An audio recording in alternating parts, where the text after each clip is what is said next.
Un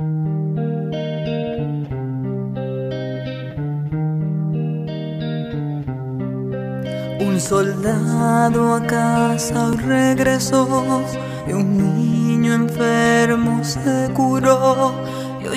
Amigos, nos encontramos ya en el tercer domingo del tiempo de Pascua. Cuando vayamos a celebrar la Eucaristía escucharemos el Evangelio de San Juan, en el que de nuevo Jesús se manifiesta a sus discípulos. En ese momento ya también está Tomás y está Pedro y algunos discípulos más. Y es cuando, después de esa experiencia de nuevo de encuentro con el Señor, en una vida normal, dice Pedro, me voy a pescar. Y dicen otros, me voy también, nos vamos contigo. Se fueron a pescar y dice que estuvieron bregando y apenas cogieron nada. Y es cuando Jesús estaba en la orilla y les pregunta si tienen pescado. Y él les dice que no tienen pescado, que no han pescado nada. Y es cuando Jesús les dice, echad las redes en aquella parte. Fijaos que alguien de tierra adentro les dice a unos pescadores avezados dónde tienen que echar las redes. Y es cuando uno de los discípulos le dice al resto, a Pedro y a los demás, es el Señor.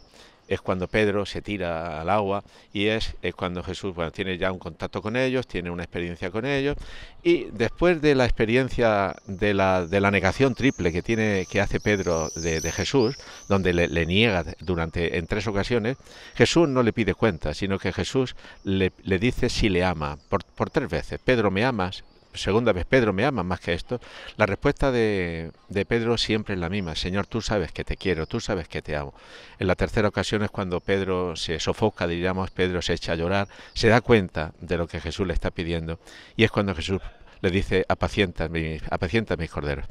Mirad, Jesús no deja en manos de Pedro la iglesia porque Pedro es perfecto, porque los discípulos son perfectos y son maravillosos y no tienen fallos, no. Deja en manos de Pedro la barca, que es la iglesia, precisamente porque le ama. Y como le ama sabe que no le va a defraudar, porque le ama sabe que Pedro va a reconocer sus errores y va a reconocer sus fallos, y sabe que va a ser humilde.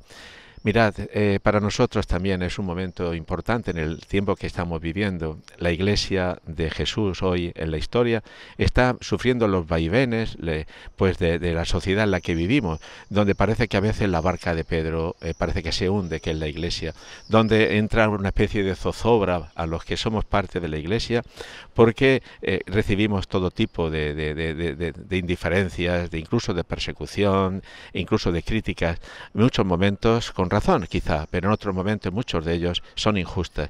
Y en esas circunstancias vemos lo difícil que es evangelizar, lo difícil que es anunciar el Evangelio. Yo simplemente a la luz de la palabra de Dios de este domingo os diría que en la barca de Pedro, que parece que se hunde, que está entrando agua, la barca no se hunde porque Cristo está con nosotros, porque Cristo parece que duerme, pero Cristo está presente en medio de nosotros. Lo que hemos de tener siempre es esta confianza, esta seguridad de que donde está Cristo no hay problema, donde está Cristo siempre vamos a ser capaces de salir airosos. El problema es si dudamos, el problema es si ponemos nuestra seguridad no en Jesús, sino en los poderes de este mundo, en el dinero, en otras circunstancias y en otros valores, yo diría antivalores. Jesús es el Señor. No olvidéis que somos discípulos de un crucificado que ha resucitado. Por ello la experiencia de cruz, la experiencia de fracaso en muchos momentos forma parte de nuestra historia y forma parte también de la vida de la Iglesia. Amigos, en este tercer domingo de Pascua de nuevo os digo, no tengamos miedo. Donde está Jesús, donde esté Cristo, no hay problema. ¿Tendremos dificultades? Quizás subiremos a la cruz, quizás seremos perseguidos. Tranquilos, estamos en la barca. La Iglesia la dirige Cristo y ha dejado al frente a su sucesor, que es el Papa de cada momento, donde nos lleva a la verdad, nos lleva siempre a Jesucristo. Amigos, somos cristianos, somos Iglesia y estamos en el mundo para evangelizar, ir al mundo entero y anunciar el Evangelio. No nos anunciamos a nosotros mismos, ni con nuestras fuerzas ni nuestras cualidades. Anunciamos a Jesucristo con el poder del Espíritu, con la seguridad del encuentro que hemos tenido con Él. Amigos, desde Altea de nuevo os digo, feliz Pascua de Resurrección, porque el Señor está en medio de nosotros, el Señor jamás nos abandona.